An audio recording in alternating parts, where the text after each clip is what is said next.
Todavía recuerdo el silencio gélido que inundó nuestra oficina el día que nos dimos cuenta de que la empresa se iba a pique. Estábamos en pleno centro de Madrid, en aquel edificio de cristal que mi padre había comprado en los años 90 cuando su negocio de software comenzó a despegar. Yo tenía apenas 8 años cuando me llevó por primera vez, mostrándome con orgullo cada rincón de lo que él llamaba el futuro de la familia Hernández. Ahora, 20 años después, ese futuro se desmoronaba ante mis ojos. Mi padre, Antonio Hernández Vega, había construido Innovaciones Tecnológicas Hernández desde cero. Un hombre que creció en un pequeño pueblo de Extremadura y que, con poco más que determinación y una mente brillante para los negocios, logró posicionarse como uno de los empresarios más respetados del sector tecnológico español. Su software de gestión empresarial había revolucionado la forma en que las pequeñas y medianas empresas operaban en toda la península ibérica. Pero el mundo digital avanza a una velocidad vertiginosa. Lo que ayer era innovador, hoy es obsoleto. Y mi padre, obstinado como solo él podía ser, se negaba a ver que sus productos estaban quedándose atrás. Elena, me decía cuando intentaba advertirle, llevamos 30 años en esto. Sabemos lo que hacemos. Esa confianza ciega fue la primera grieta de nuestro imperio.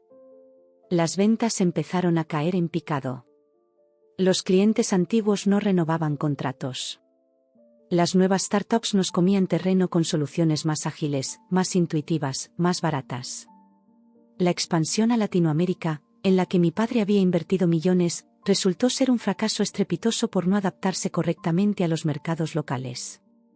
Mientras tanto, yo observaba desde mi puesto de directora de innovación, un cargo que tenía más de título honorífico que de poder real. Aquella mañana de marzo, cuando nuestro director financiero presentó los números del trimestre, la sala de junta se convirtió en un velatorio anticipado.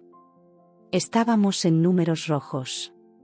Por primera vez en la historia de la empresa, no podríamos pagar la nómina del mes siguiente sin recurrir a un préstamo. Vi cómo mi padre, a sus 65 años, envejecía 10 más en cuestión de minutos. Sus manos, siempre firmes cuando firmaba contratos millonarios, ahora temblaban al sostener los informes financieros. Los empleados lo supieron casi de inmediato. Las malas noticias vuelan. Pasé por la planta de desarrollo y vi rostros desencajados, gente recogiendo fotos familiares de sus escritorios, otros haciendo llamadas en voz baja buscando nuevas oportunidades. No los culpaba. La mayoría tenía hipotecas, hijos, vidas que no podían ponerse en pausa mientras nosotros nos hundíamos. Durante días, mi padre se encerró en su despacho.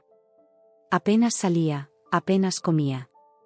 Mi madre llamaba preocupada porque no llegaba a casa. Mi hermano Miguel, que trabajaba en marketing pero que realmente estaba allí por obligación familiar más que por vocación, sugería vender todo antes de que fuera demasiado tarde. Aún tenemos el nombre, la reputación, decía, sin entender que en nuestro sector, la reputación muere con la primera versión obsoleta que lanzas al mercado. Fue en esas noches interminables, cuando el edificio quedaba vacío y solo se oía el zumbido de los servidores, que comencé a trabajar en algo nuevo. No se lo dije a nadie. No pedí permiso. No tenía nada que perder. Llevaba años siguiendo las tendencias del sector, estudiando a nuestra competencia, identificando lo que nuestros clientes realmente necesitaban pero no sabían pedir. Tenía todas las piezas del rompecabezas, solo necesitaba encajarlas. Programé durante semanas enteras.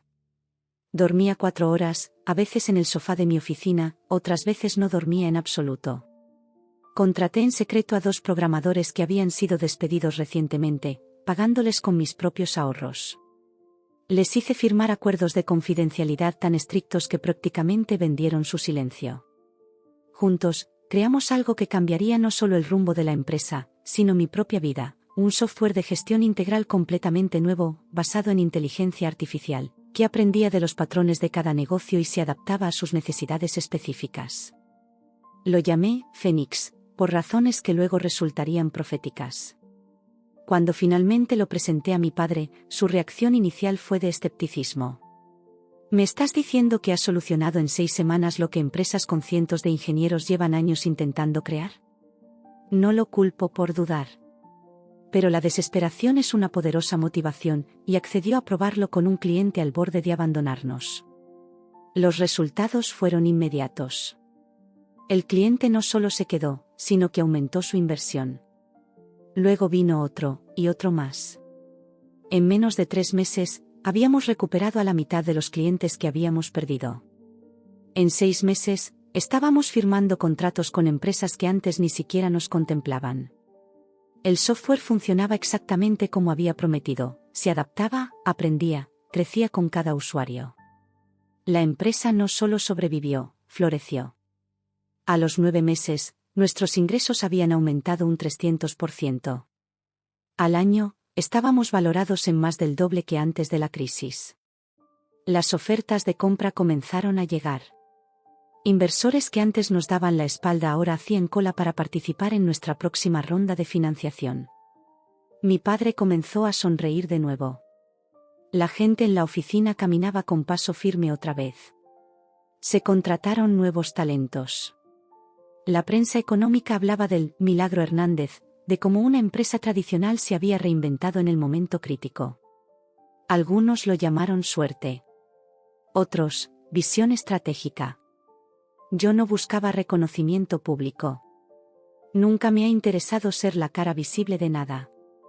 Pero sí esperaba algo de mi padre. Una palabra, un gesto, cualquier señal de que finalmente veía lo que había aportado. Que por fin me consideraba algo más que la hija que estudió informática. Que entendía que había salvado el legado familiar que tanto le importaba. Y pensé, esperé, que quizás ahora, finalmente, me vería. Fue un viernes cuando mi padre anunció que celebraríamos una cena especial en casa.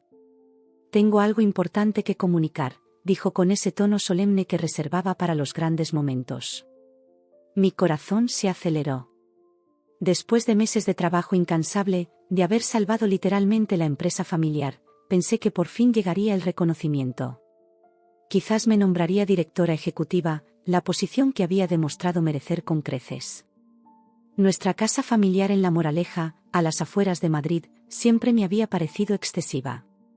Una mansión de 3 plantas con jardín, piscina y personal de servicio que mi padre había comprado en los años de bonanza. Para que todos sepan que los Hernández hemos llegado lejos, solía decir. Esa noche, Teresa, nuestra cocinera de toda la vida, había preparado un festín digno de la ocasión: jamón ibérico de bellota, queso manchego curado, gambas al ajillo, paella valenciana y cordero asado con patatas. El vino, un Ribera del Duero de reserva que mi padre guardaba para ocasiones especiales. Me vestí con esmero. Elegí un vestido azul marino sobrio pero elegante, me recogí el pelo y me puse los pendientes de plata que me había regalado mi abuela antes de morir. Para cuando logres algo grande, me había dicho. Sentía que este era ese momento. Llegué temprano y ayudé a mi madre, Carmela, con los últimos detalles. Ella estaba nerviosa, lo notaba en cómo reorganizaba los cubiertos que ya estaban perfectamente alineados. Tu padre ha estado misterioso estos días, me confesó en voz baja. No me ha querido contar de qué va todo esto. Le sonreí con complicidad, sin revelar mis sospechas. Mi hermano Miguel llegó con su esposa Lucía y sus 2 hijos pequeños. Siempre tan formal con su traje gris, como si cada día fuera una entrevista de trabajo. En realidad, su puesto en la empresa era puramente nominal. Había estudiado administración de empresas porque nuestro padre se lo exigió, pero su verdadera pasión era la fotografía. Un talento desperdiciado por las expectativas familiares. Los tíos Ricardo y Pilar, socios minoritarios de la empresa desde sus inicios, aparecieron puntuales como siempre. Tío Ricardo había sido el primer apoyo financiero de mi padre cuando nadie más creía en él. Siempre supe que Antonio tenía madera de empresario, repetía en cada reunión familiar, como reclamando parte del mérito. Solo faltaba Alicia, mi hermana menor. Predeciblemente, llegó casi 1 hora tarde. Entró como un torbellino, con su melena rubia alborotada y ese aire de quien siempre está en el lugar más interesante de la ciudad. Llevaba unos vaqueros rotos y una camiseta de algún concierto, completamente fuera de lugar para lo que se suponía que era una cena formal. Alicia nunca había trabajado en la empresa. Ni siquiera había terminado la carrera. A sus 26 años, saltaba de proyecto en proyecto, financiada por la generosidad de nuestros padres. Estoy encontrándome a mí misma, era su excusa permanente. Perdón por el retraso, dijo mientras besaba a mi padre en la mejilla. El tráfico estaba imposible. Era mentira, y todos lo sabíamos. Madrid a esa hora era transitable. Pero mi padre sonrió, como siempre hacía con ella. No pasa nada, cariño. Aún no hemos empezado. La cena transcurrió entre conversaciones superficiales. Mi padre contaba anécdotas de los viejos tiempos, de cuando comenzó con un pequeño despacho en Chamberí. Mi madre sonreía orgullosa. Los niños se aburrían y jugaban con la comida. Yo apenas podía concentrarme, anticipando el anuncio. Cada vez que mi padre hacía una pausa o tomaba su copa, contenía la respiración, pero el momento no llegaba. Fue después del postre, un flan casero receta de la abuela, cuando finalmente se puso de pie. El comedor quedó en silencio. Mi padre carraspeó, ajustó su corbata y comenzó: familia, os he reunido hoy porque tengo una decisión importante que comunicaros. Como sabéis, la empresa ha pasado por momentos difíciles, pero ahora estamos mejor que nunca. Nuestro futuro está asegurado. Miró alrededor de la mesa, deteniendo sus ojos en cada uno de nosotros. Cuando me miró, sentí un escalofrío. Había algo en su expresión que no supe interpretar. He estado pensando mucho en el futuro de Innovaciones Tecnológicas Hernández. En quien debe llevar las riendas cuando yo decida retirarme, que será más pronto que tarde. Mi tío Ricardo asintió con solemnidad. Mi madre apretó la servilleta que tenía en su regazo. Miguel miró su copa vacía. Necesitamos sangre nueva, ideas frescas, alguien que conecte con las nuevas generaciones pero que mantenga los valores que siempre han definido a nuestra empresa. Mi corazón latía tan fuerte que temía que todos pudieran escucharlo. Este era el momento. Todos los sacrificios, las noches sin dormir, los fines de semana trabajando mientras otros disfrutaban de su tiempo libre. Todo había valido la pena. Por eso, continuó mi padre alzando su copa, he decidido que Alicia será la próxima directora ejecutiva de la empresa. El tiempo se detuvo. Sentí como si me hubieran lanzado un cubo de agua helada. Miré a mi hermana, que parecía tan sorprendida como yo. Su boca formaba una pequeña O de asombro. ¿Yo? Preguntó finalmente, con una sonrisa incrédula formándose en sus labios. Sí, hija. Tú tienes el carisma, la presencia, el instinto. Eres una líder natural. Mi padre hablaba con absoluta convicción, como si no acabara de entregar el fruto de su vida a alguien que no sabía distinguir un balance contable de una lista de la compra. Los ojos de todos en la mesa se movían incómodos entre Alicia y yo. Todos sabían quién había salvado la empresa. Todos excepto, aparentemente, mi padre. Pero papá, comenzó a decir Miguel, Alicia nunca ha. Sé exactamente lo que Alicia o no ha hecho, interrumpió mi padre. Y sé lo que necesita la empresa. Mi decisión está tomada.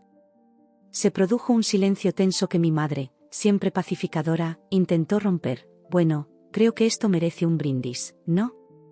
Mecánicamente, todos levantaron sus copas. Todos excepto yo.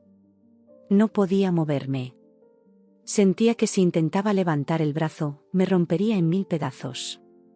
Fue entonces cuando mi padre, como recordando algo, se volvió hacia mí. Sacó su cartera, extrajo un billete de 50 euros y lo colocó sobre la mesa, deslizándolo en mi dirección. Y para ti, Elena, por tu esfuerzo con ese programa nuevo. 50 euros para que te compres algo bonito. Lo dijo con una sonrisa que pretendía ser generosa, pero que me pareció la burla más cruel. Hubo risas incómodas. Mi tío Ricardo carraspeó nervioso.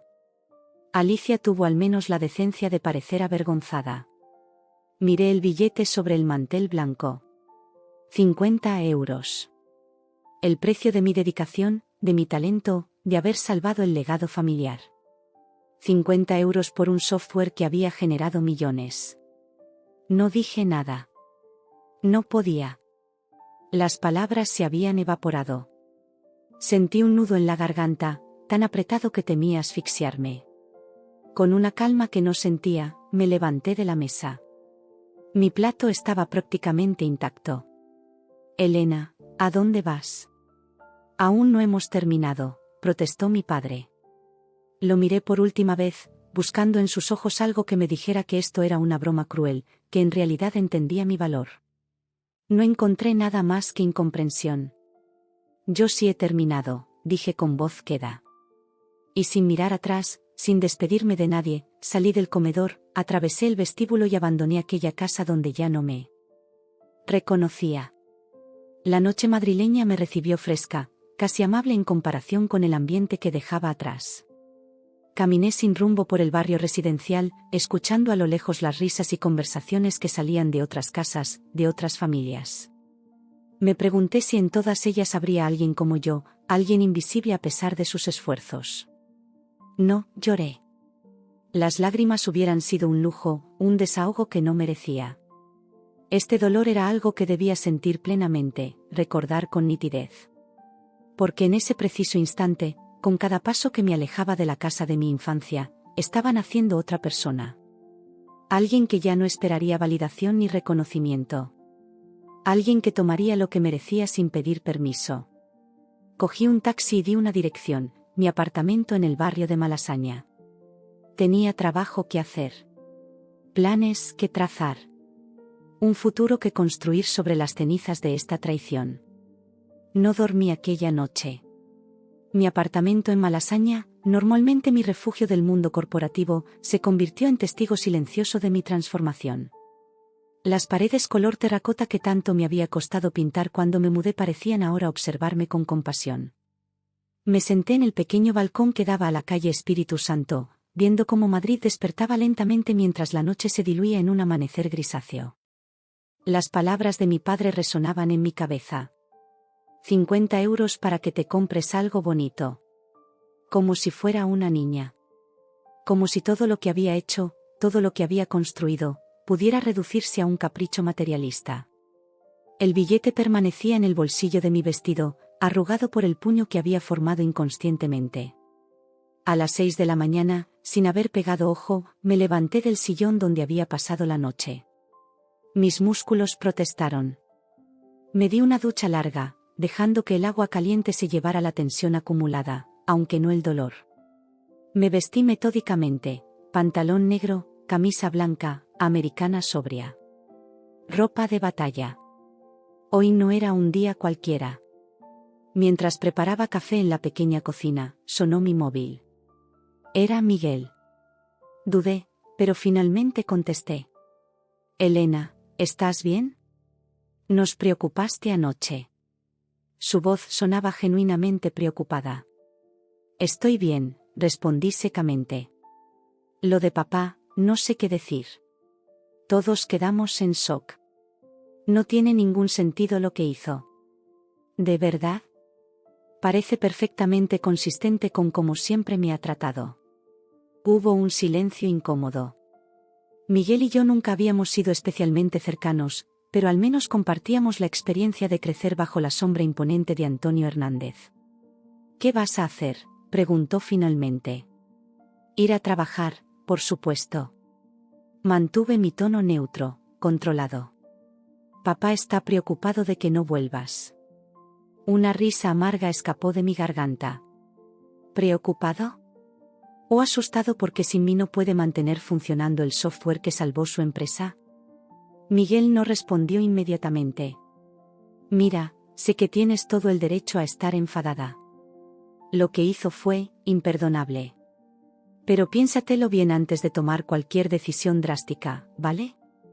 La empresa también es tu legado. Ya veremos, contesté, y colgué sin esperar su respuesta. Salí de casa más temprano de lo habitual. El metro apenas comenzaba a llenarse.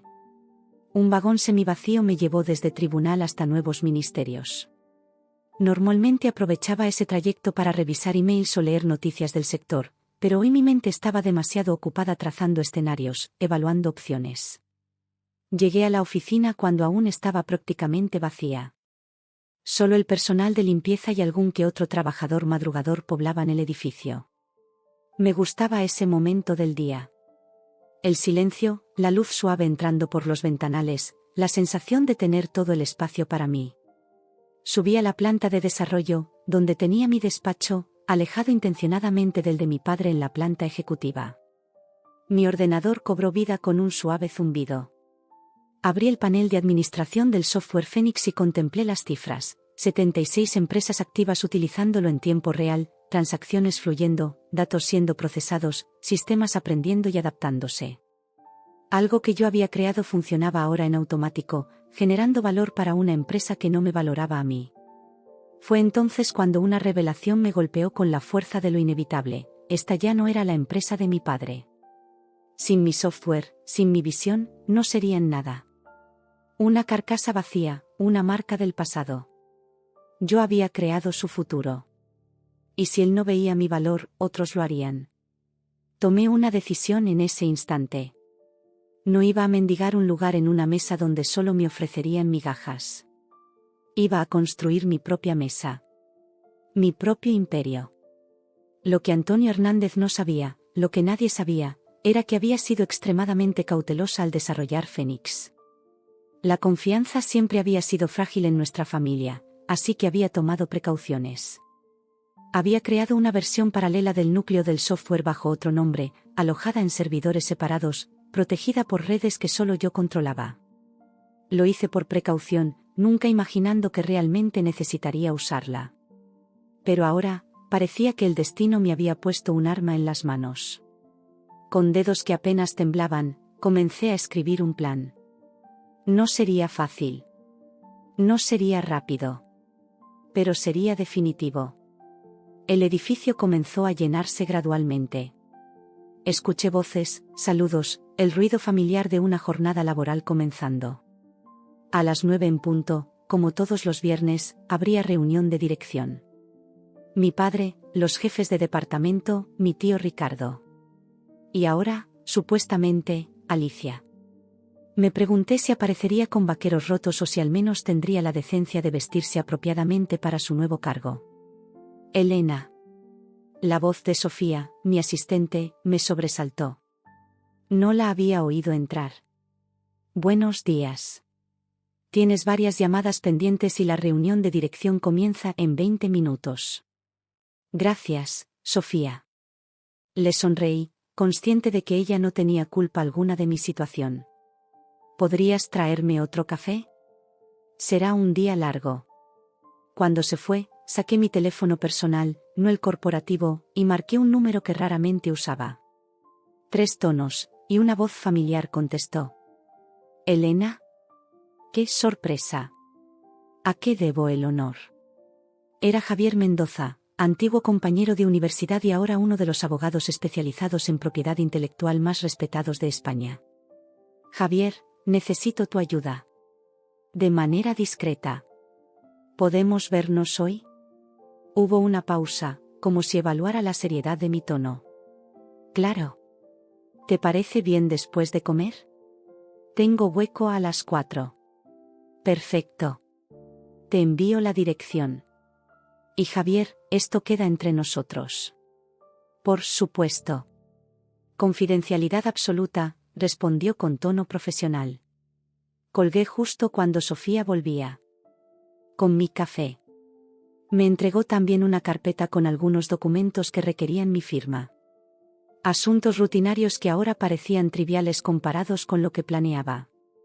A las 9 menos 5 me dirigí a la sala de juntas.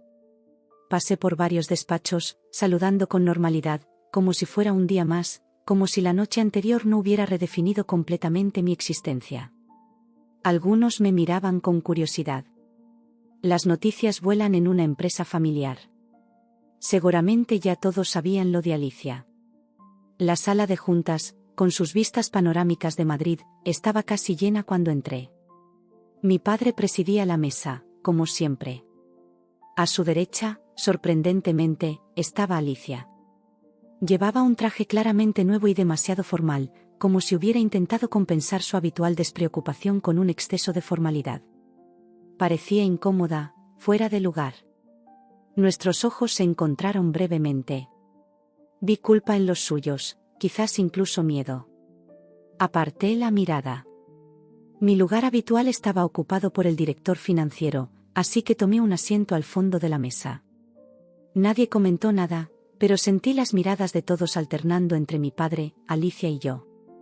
La reunión transcurrió con una tensión palpable. Mi padre anunció oficialmente el nombramiento de Alicia como nueva directora ejecutiva, efectivo de inmediato. Habló de sangre nueva y perspectivas frescas. Nadie mencionó mi papel en la salvación de la empresa. Era como si nunca hubiera ocurrido. Cuando terminó la parte formal, pasamos a discutir proyectos en curso. Inevitablemente, se habló del software Phoenix. Mi padre me miró directamente por primera vez en toda la reunión. Elena, ¿podrías ponernos al día sobre las actualizaciones pendientes? Todos los ojos se volvieron hacia mí. Era la oportunidad perfecta para mostrar mi indignación, para reclamar, para desenmascarar la hipocresía. Pero en lugar de eso, sonreí educadamente y durante los siguientes 10 minutos ofrecí una actualización técnica impecable, profesional, sin dejar entrever ni por un momento la tormenta que rugía en mi interior. Al terminar, mi padre asintió satisfecho. Excelente trabajo. Alicia, deberías programar sesiones con Elena para familiarizarte con estos aspectos técnicos. Alicia asintió, visiblemente incómoda. Claro, papá. La reunión se disolvió poco después. Mientras recogía mis notas, sentí una presencia a mi lado. Era Alicia. Elena, ¿podemos hablar?, preguntó en voz baja. La miré detenidamente. Mi hermana pequeña. La preferida. La que siempre había tenido todo servido en bandeja de plata. ¿Sentía lástima por ella? Quizás. No era enteramente su culpa. Era una pieza más en el tablero de mi padre. Ahora mismo tengo mucho trabajo, Alicia. Quizás otro día, respondí con tono neutro. Solo quiero que sepas que yo no pedí esto. Fue idea de papá. Completamente. Lo sé, dije, y era verdad. Pero lo aceptaste. No esperé su respuesta. Salí de la sala con paso firme, regresando a mi despacho donde el verdadero trabajo del día estaba por comenzar. En la soledad de mi oficina, abrí mi portátil personal. No el de la empresa. Comencé a redactar documentos de fundación para una nueva compañía. Un nombre surgió en mi mente casi de inmediato: Sistemas Phoenix. Un homenaje al software que había creado y a lo que estaba a punto de hacer, renacer de las cenizas de la traición familiar. Algo había cambiado en mí aquella mañana. El dolor seguía ahí, pero transformado, convertido en combustible para una determinación que nunca antes había sentido. Ya no era la hija que buscaba desesperadamente la aprobación de su padre.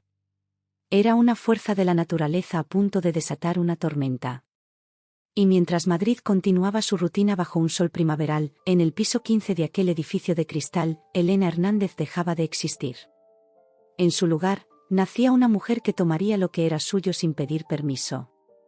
Lo que nadie en Innovaciones Tecnológicas Hernández sabía, ni siquiera mi padre, era que Phoenix tenía un gemelo. Un sistema paralelo que había desarrollado simultáneamente, alojado en servidores independientes bajo un nombre clave: Renacimiento. La precaución me había llevado a crear esta copia. En 15 años trabajando en la empresa familiar, había visto demasiadas traiciones, demasiadas ideas robadas, demasiados méritos usurpados. La confianza era un lujo que no podía permitirme, ni siquiera con mi propia familia. Especialmente con mi propia familia. La reunión con Javier Mendoza esa tarde fue reveladora. Nos encontramos en una pequeña cafetería en Chueca, lo suficientemente lejos de la oficina para no encontrarnos con nadie conocido.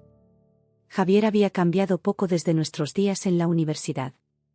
El mismo rostro anguloso, los mismos ojos penetrantes tras unas gafas que ahora parecían más caras. Legalmente, la situación es complicada, me explicó después de escuchar mi historia. El software lo desarrollaste mientras trabajabas para la empresa, usando sus recursos. Según el contrato estándar, la propiedad intelectual pertenecería a Innovaciones Tecnológicas Hernández. Sonreí levemente, removiendo mi café con calma estudiada. ¿Y si te dijera que no usé exactamente los recursos de la empresa? ¿Que contraté ayuda externa con mi propio dinero? ¿Que trabajé en horas no laborales, usando mi propio equipo? Javier entrecerró los ojos. Eso cambia las cosas, pero necesitaríamos pruebas. Transferencias bancarias, contratos, registros de tiempo. Los tengo, respondí con seguridad. Absolutamente todo documentado. No era mentira. Había sido meticulosa desde el principio, casi como si una parte de mí hubiera anticipado este momento. Guardé todos los recibos, documenté cada hora, firmé acuerdos privados con los programadores que contraté. Incluso registré la propiedad intelectual del núcleo del sistema bajo un seudónimo, algo que nunca revelé a nadie. Javier se reclinó en su silla, impresionado. Bien, muy bien. Pero sigue habiendo zonas grises. Tu padre podría argumentar que la idea surgió de los problemas de la empresa, que usaste conocimiento interno. Por eso te necesito, interrumpí. Para navegar esas zonas grises mientras yo pongo en marcha el plan B. Le expliqué mi intención de lanzar mi propia empresa, utilizando la versión alternativa del software. Javier tomó notas detalladas, ocasionalmente frunciendo el ceño ante la audacia de mis planes. ¿Has considerado ampliamente negociar con tu padre? ¿Mostrarle todas estas pruebas y exigir el reconocimiento que mereces? Negué con la cabeza. Lo conoces, Javier. Lo conociste cuando éramos estudiantes y venía a darnos charlas sobre emprendimiento. Es un hombre que solo respeta el poder. Las súplicas solo confirmarían su visión de mí como alguien débil. Javier asintió lentamente. Él también había crecido en una familia tradicional española, donde la autoridad paterna rara vez se cuestionaba. ¿Y tu hermana? ¿Alicia? ¿Qué papel juega en todo esto? Es solo un peón, respondí con un dejo de tristeza. Mi padre la está usando como siempre lo ha hecho. Ella no tiene la culpa, pero tampoco tiene la capacidad para dirigir la empresa. Lo descubrirá pronto de la manera más dura. Terminamos la reunión con un plan de acción claro. Javier prepararía la documentación necesaria para constituir la nueva empresa mientras yo comenzaba a preparar el terreno tecnológicamente. Esa misma noche, en mi apartamento de Malasaña, conecté a un servidor seguro y comencé a trabajar en Renacimiento. La versión alternativa de Phoenix necesitaba algunos ajustes para diferenciarla lo suficiente y evitar problemas legales obvios. Cambié la interfaz, modifiqué algunos algoritmos, mejoré características que sabía que podían optimizarse. En realidad, estaba creando algo mejor que el original. Durante las siguientes semanas, mantuve una doble vida perfectamente orquestada. De día, era Elena Hernández, directora de innovación de ITH, asistiendo a reuniones, supervisando el desarrollo de Phoenix, incluso asesorando ocasionalmente a Alicia cuando se sentía completamente perdida, lo cual era prácticamente siempre. De noche, me convertía en la fundadora y desarrolladora principal de Phoenix Systems, nombre que elegí para la nueva empresa, con un guiño internacional que facilitaría su expansión futura. Trabajaba hasta la madrugada, dormía apenas 4 horas, y volvía a empezar. La adrenalina y la determinación eran suficientes para mantenerme en pie. Contraté discretamente a 2 de los mejores programadores que conocía, que habían dejado la empresa meses atrás, descontentos con la gestión. Carlos Vega y Lucía Duarte conocían mi trabajo y confiaban en mi visión. Les ofrecí no solo un salario competitivo, sino participación en la empresa. Querían ser parte de algo nuevo, algo que pudieran considerar suyo también. Es arriesgado, me confesó Lucía durante una de nuestras reuniones clandestinas en una sala de coworking en Lavapiés. Tu padre tiene contactos en todo el sector. Si descubre lo que estamos haciendo, no lo descubrirá hasta que sea demasiado tarde, aseguré. Y cuando lo haga, ya tendremos clientes y respaldo financiero. El respaldo financiero llegó en forma de Alejandro Montero, un inversor ángel que había intentado asociarse con mi padre años atrás, solo para ser despreciado.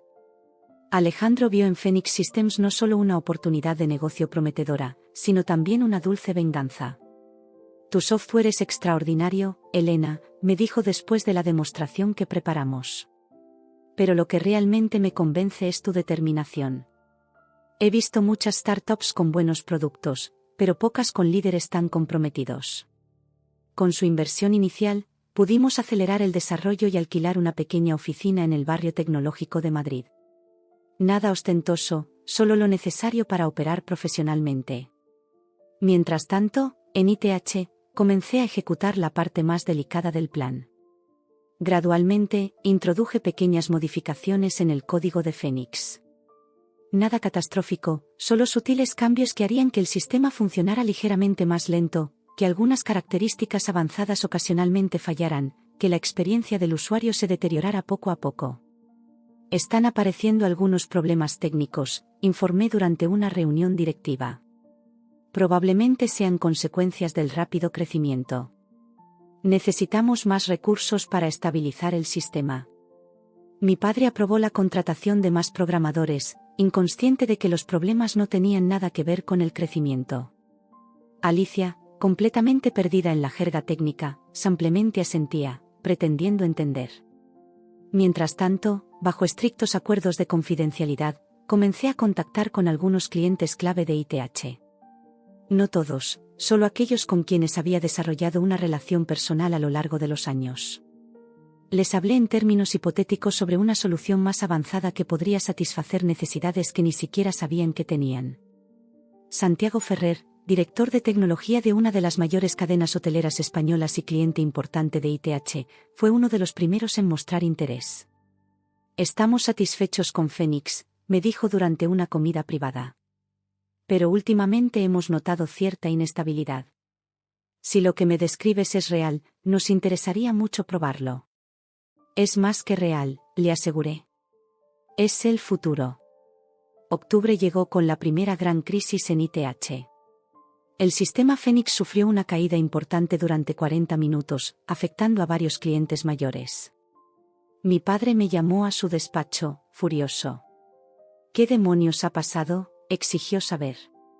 Mantuve la compostura. Te lo advertí hace semanas.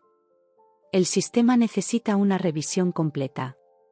Pero Alicia decidió priorizar las nuevas características comerciales sobre la estabilidad.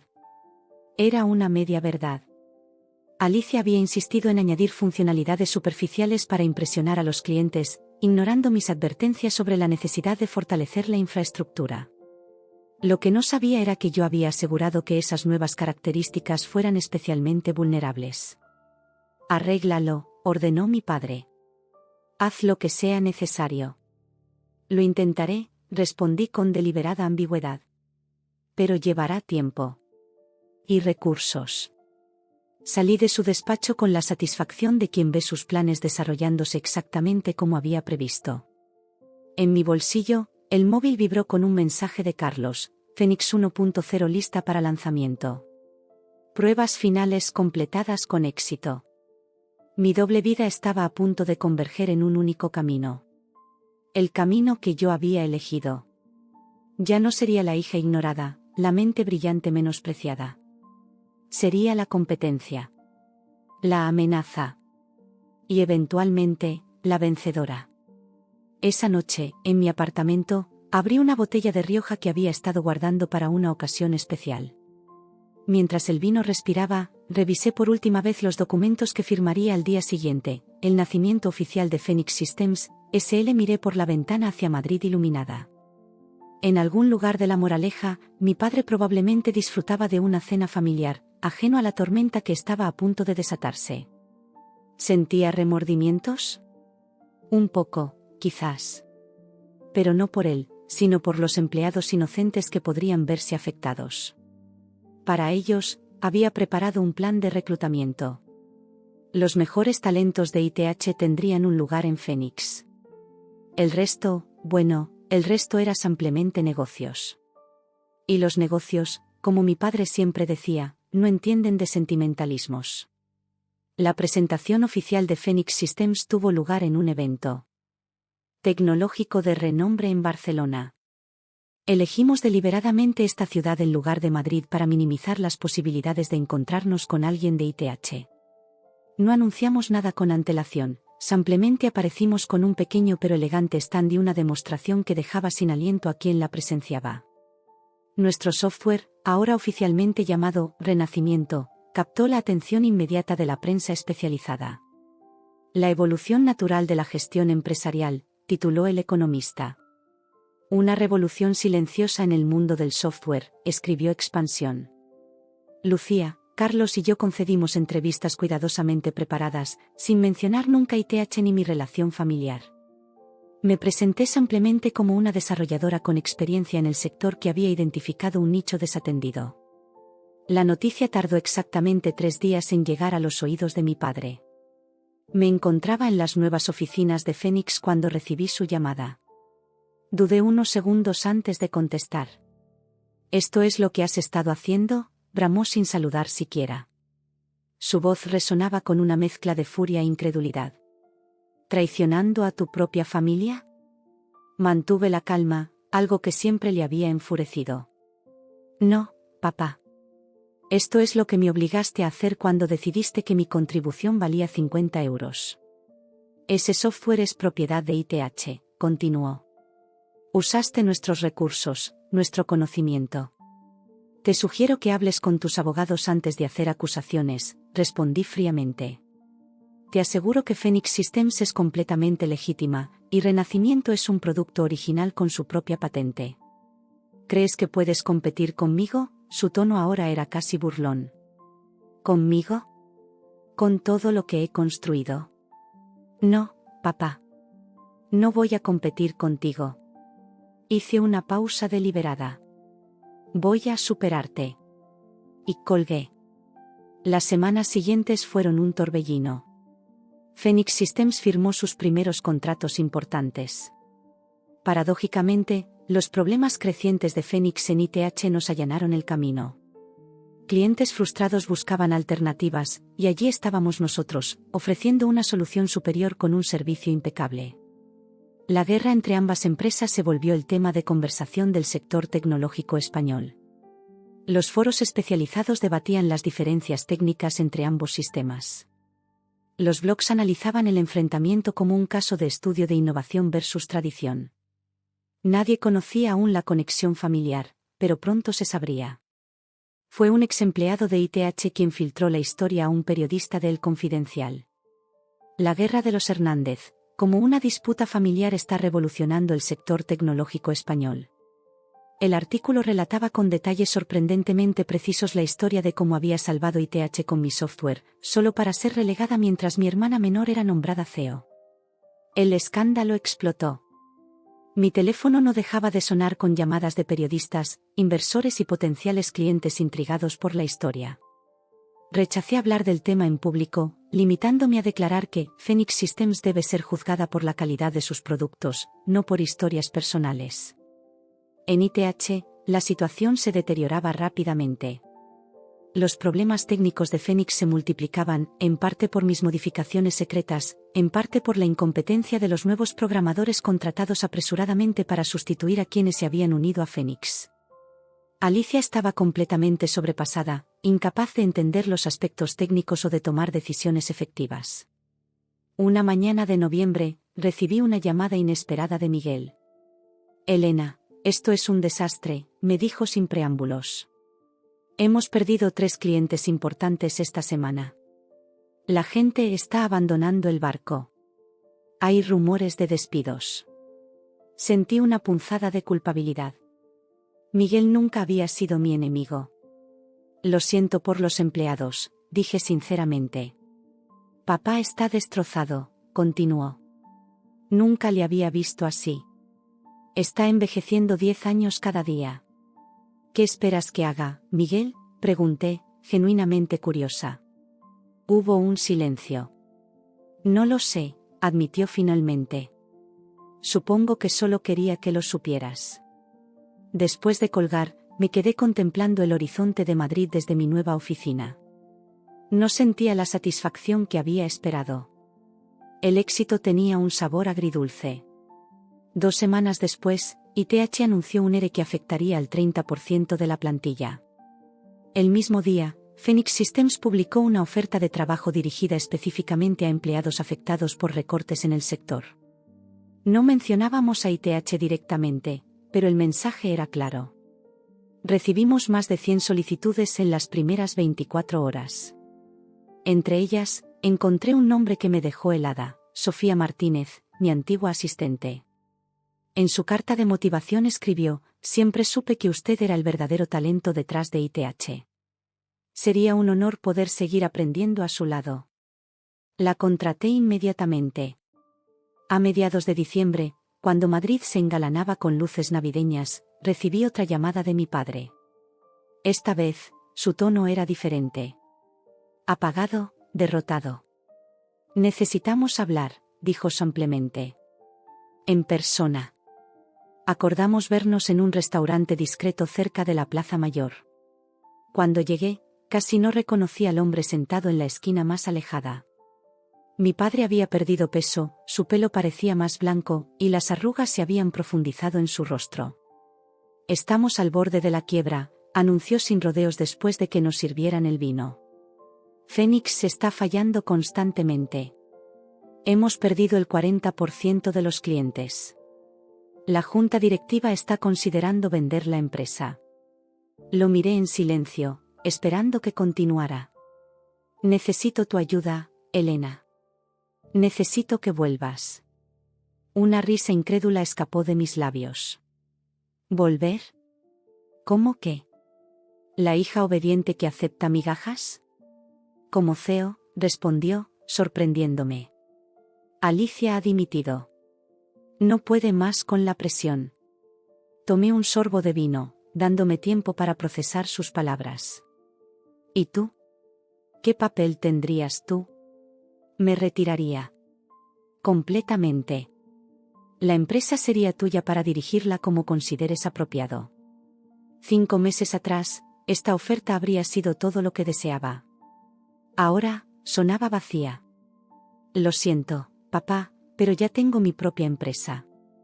Una que valora mi talento desde el principio, no como último recurso. Vi el dolor en sus ojos, el orgullo herido, la desesperación. Por un momento, casi sentí compasión. Hay otra opción, continuó. Una fusión. ITH y Fénix unidas bajo tu liderazgo. La propuesta me tomó por sorpresa. No era algo que hubiera considerado. ¿Por qué querría cargar con una empresa en declive?, pregunté directamente. Porque a pesar de todo, es tu herencia, respondió. Y porque todavía hay gente buena allí que no merece perder su trabajo por mis errores. Era la primera vez que le oía admitir un error. En cualquier contexto. Lo pensaré, concedí finalmente. Pero tendrá que ser bajo mis condiciones. En enero, en una rueda de prensa conjunta, anunciamos la fusión de Innovaciones Tecnológicas Hernández y Fénix Systems para formar Fénix Tecnologías, S.A. Los términos del acuerdo, cuidadosamente negociados, me otorgaban el control absoluto como presidente y CEO. Mi padre aparecía como asesor estratégico, un título sin poder real. El comunicado oficial hablaba de sinergia tecnológica y visión compartida. La realidad era una adquisición encubierta. Los medios presentaron la fusión como una reconciliación familiar, un final feliz para la saga de los Hernández. La realidad era más compleja. No había perdón, solo pragmatismo. La primera reunión con todos los empleados de la nueva empresa fue un momento decisivo. Desde el escenario de un auditorio alquilado, miré a las casi 200 personas que ahora dependían de mis decisiones. Rostros conocidos de ITH, mezclados con el equipo joven y entusiasta de Fénix. No voy a mentiros, comencé. El camino que nos ha traído hasta aquí no ha sido fácil ni convencional. Pero lo que importa ahora es hacia dónde vamos. Fénix Tecnologías no será ni ITH ni Fénix. Será algo mejor, construido sobre los aciertos y aprendizajes de ambas. Vi a mi padre sentado en primera fila, junto a Alicia y Miguel. Su expresión era inescrutable. ¿Sentía orgullo? ¿Resentimiento? ¿Ambos? Ya no me importaba tanto como antes. La integración fue compleja pero exitosa. Combinamos lo mejor de ambos sistemas en una nueva plataforma que pronto recuperó la confianza del mercado. Conservamos al 85% del personal de ITH, incluyendo a aquellos que habían sido despedidos en el ERE. En 6 meses, Fénix Tecnologías se había consolidado como líder en su sector. Una tarde, mientras revisaba algunos contratos en mi despacho, recibí una visita inesperada. Era Alicia. ¿Puedo pasar?, preguntó tímidamente desde la puerta. Le hice un gesto para que entrara. Nuestra relación se había vuelto cordial pero distante desde la fusión. Ella había aceptado un puesto en relaciones públicas, algo que realmente se le daba bien. «Solo quería darte esto», dijo, dejando un sobre en mi escritorio. Lo encontré limpiando el despacho de papá. Cuando se fue, abrí el sobre. Dentro había un billete de 50 euros. El mismo que me había entregado aquella noche fatídica. Con él, una nota escrita con la inconfundible letra de mi padre: «Me equivoqué. Siempre fuiste tú». Miré el billete largo rato. No sentí la satisfacción que había imaginado. Solo una extraña sensación de cierre. Lo guardé en mi cajón, junto con los documentos fundacionales de Fénix. Un recordatorio, no de lo que él me había hecho, sino de lo que yo había logrado a pesar de todo. Mientras la tarde caía sobre Madrid, contemplé el logo de Fénix Tecnologías en la pared de mi despacho. Un ave renaciendo de sus cenizas. Mi ave. Mi renacer. Mi imperio. Han pasado 6 meses desde la fusión. Fénix Tecnologías es ahora una realidad consolidada, con oficinas en Madrid, Barcelona y recientemente en Lisboa. Nuestra expansión a Latinoamérica, comenzando por México y Colombia, está en marcha. Todo lo que soñé, y más, se ha materializado con una velocidad que a veces me asusta. Mi padre y yo hemos alcanzado una especie de tregua profesional. Nos vemos en las reuniones trimestrales del consejo, intercambiamos comentarios educados sobre la marcha de la empresa, y ocasionalmente almorzamos juntos en ese restaurante cerca de la Plaza Mayor que parece haberse convertido en nuestro territorio neutral. Nunca hablamos del pasado. Nunca mencionamos aquella cena, ni los 50 euros, ni los meses de guerra empresarial. Es como si hubiéramos acordado tácitamente que esa historia pertenece a otra vida, a otras personas. Pero las heridas no sanan con el silencio. Lo sé yo, lo sabe él. Lo veo en cómo evita ciertos temas, en cómo a veces me mira con una mezcla de orgullo y algo que parece remordimiento. Lo noto en cómo yo misma me tensionó cuando él entra en una sala, preparándome inconscientemente para una desaprobación que ya no llega. Esta mañana, después de una noche de insomnio revolviéndome entre pensamientos y recuerdos, he decidido hacer algo que debí hacer hace tiempo. Escribirle una carta. No para entregarla, sino para mí. Para poner en palabras todo lo que nunca nos hemos dicho y probablemente nunca nos diremos. Me he sentado en el pequeño escritorio junto a la ventana de mi nuevo ático en Chamberí, con una taza de café ya frío y un bloc de notas. Lo tradicional me pareció más adecuado que un documento digital para algo tan personal. Querido papá, escribo estas líneas sabiendo que nunca las leerás. No porque no pueda entregártelas, sino porque he comprendido que algunas verdades son demasiado filosas para compartirlas, incluso cuando son necesarias. Toda mi vida he sido tu hija invisible. La que trabajaba en silencio mientras Alicia brillaba con su mera presencia. La que salvó tu empresa cuando estaba al borde del colapso, solo para recibir 50 euros como reconocimiento. La que tuvo que destruir para poder construir.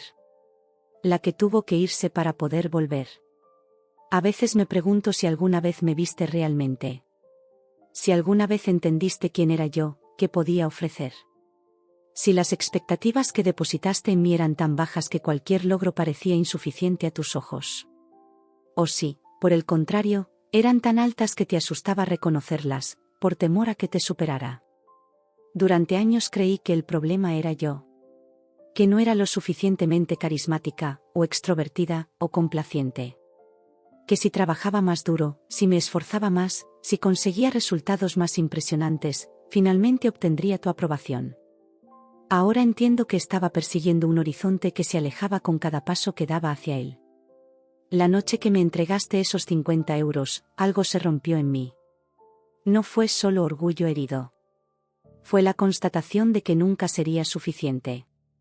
De que podrían pasar 1000 años, podría salvar la empresa 1000 veces, y seguiría siendo invisible para ti. Lo que siguió Phoenix Systems, la competencia, la eventual fusión no fue solo una estrategia empresarial. Fue mi grito desesperado de «aquí estoy. Mírame». Necesitaba que me vieras, aunque fuera como enemiga, porque ser tu enemiga era mejor que ser nadie. ¿Fue cruel? Quizás. ¿Calculado? Sin duda. ¿Necesario? Absolutamente. Porque en ese proceso no solo te obligué a verme, me obligué a verme a mí misma. A reconocer mi propio valor sin necesidad de tu validación. A entender que mi talento, mi visión, mi capacidad para crear y dirigir, no dependían de tu reconocimiento para existir. Y aquí estamos ahora. Presidente honorífico y CEO. Padre e hija. Dos extraños que comparten apellido y empresa, pero que siguen sin saber cómo hablar de lo que realmente importa. Te observo en las reuniones, con tu pelo cada vez más blanco y tus manos ligeramente temblorosas, y me pregunto qué piensas realmente. Si te arrepientes. Si estás orgulloso. Si me ves ahora como la heredera que siempre quisiste o como la usurpadora que tomó lo que creías tuyo. A veces quisiera preguntártelo directamente, pero temo tanto tu respuesta como tu silencio. He guardado el billete de 50 euros. No por rencor, sino como recordatorio. De dónde vengo, de lo que he superado, de lo que nunca permitiré que vuelva a ocurrir. Lo miro a veces y ya no siento rabia. Solo una extraña mezcla de tristeza y gratitud. Porque sin ese momento, sin esa humillación, quizás nunca habría encontrado la fuerza para crear mi propio camino. Dicen que el éxito es la mejor venganza. No estoy de acuerdo. El éxito no es venganza, es liberación. Me ha liberado de la necesidad de tu aprobación. Me ha permitido verte no como el gigante inalcanzable de mi infancia, sino como un hombre. Imperfecto, obstinado, brillante a su manera y ciego en otras tantas. Un hombre que construyó un imperio, pero no supo ver el tesoro que tenía en casa. No sé si algún día superaremos completamente lo ocurrido. Si alguna vez tendremos la conversación honesta que ambos evitamos. Si las heridas cicatrizarán o simplemente aprenderemos a vivir con ellas. Pero sé que ya no me define el dolor, ni la rabia, ni la necesidad de demostrar nada. Me pregunto a menudo cómo habría sido nuestra relación en un universo alternativo donde me hubieras visto desde el principio. Donde mi contribución hubiera sido valorada, donde no hubiera tenido que luchar tan desesperadamente por un lugar en tu mundo. A veces esa imagen me duele más que la realidad que vivimos. He aprendido mucho de ti, papá. Más de lo que probablemente imaginas. Aprendí determinación observándote construir ITH desde cero. Aprendí tenacidad viéndote enfrentar crisis tras crisis sin rendirte. Aprendí estrategia siguiendo tus negociaciones. Pero también aprendí, por contraste, la importancia de reconocer el mérito ajeno, de valorar el talento independientemente de donde provenga, de no dejar que el orgullo nuble el juicio. Ahora, mientras dirijo la empresa que ambos hemos construido tú desde el pasado, yo hacia el futuro intento aplicar esas lecciones cada día. Cuando un joven programador propone una idea brillante, me aseguro de que reciba el reconocimiento que merece. Cuando alguien salva un proyecto complicado, lo celebramos abiertamente. No quiero que nadie en Phoenix Tecnologías sienta jamás que su contribución es invisible. Es irónico, ¿verdad? Que tu mayor fracaso como padre haya sido mi mejor lección como líder. No sé cómo terminará nuestra historia, papá. No sé si algún día encontraremos la manera de hablar sin barreras, de sanar lo que se rompió. Pero sé que ya no espero ese momento con la desesperación de antes. He construido mi propia validación, mi propia seguridad, mi propio imperio. Y quizás esa sea la mayor victoria, que ya no necesito que me veas para saber exactamente quién soy. Tu hija, siempre, Elena. He doblado la carta meticulosamente y la he guardado en un sobre que he sellado con cuidado. No lleva nombre ni dirección, porque su destino no es un buzón, sino el cajón de mi escritorio donde guardo los recuerdos importantes. Junto a ella, he colocado el billete de 50 euros, ahora enmarcado en una pequeña caja de cristal, como una reliquia de un tiempo pasado. A veces, los finales no son épicos ni definitivos. A veces son solo pequeños actos de liberación, momentos privados de comprensión y aceptación. Este es el mío. Mientras guardo el sobre, mi teléfono suena. Es Javier, ahora director legal de Fénix Tecnologías, recordándome la reunión con inversores internacionales. El presente reclama mi atención. Me miro en el espejo antes de salir. Veo a una mujer de 32 años, con algunas canas prematuras mezcladas entre su cabello castaño, pequeñas líneas de expresión alrededor de los ojos que no estaban ahí hace un año. Pero también veo determinación, confianza, paz. La niña que buscaba desesperadamente la aprobación paterna se ha convertido en una mujer que encuentra validación en sus propios logros, en el respeto de su equipo, en la solidez de lo que ha construido. Tomo mi maletín y salgo del apartamento.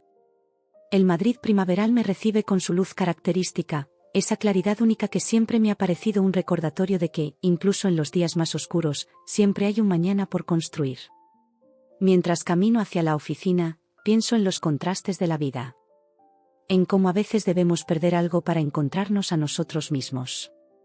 En cómo las heridas más profundas pueden convertirse en nuestras mayores fortalezas.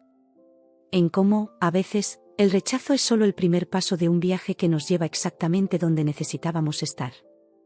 Hace un año, pensaba que toda esta historia era sobre mi padre. Sobre su injusticia, su ceguera, su incapacidad para valorarme. Ahora entiendo que siempre fue sobre mí. Sobre encontrar mi voz, mi fuerza, mi lugar en el mundo. No como la hija de Antonio Hernández, sino como Elena Hernández. No como la heredera de un imperio ajeno, sino como la arquitecta del mío propio. El billete de 50 euros sigue en mi cajón, pero ya no me define. Es solo un recuerdo de dónde vengo, no una predicción de hacia dónde voy. Y eso, quizás, es la mayor victoria de todas. Mientras cruzo las puertas de cristal del edificio que ahora lleva mi visión grabada en cada rincón, sonrío. No con amargura, no con resentimiento, sino con la serenidad de quien ha luchado una batalla difícil y ha salido fortalecida. No perfecta, no invencible, pero sí completa. Dueña de su historia. Lista para escribir el próximo capítulo en sus propios términos. Y eso, al final del día, es más de lo que jamás soñé tener cuando todo comenzó con el silencio gélido de una empresa al borde de la quiebra y una hija desesperada por demostrar su valor.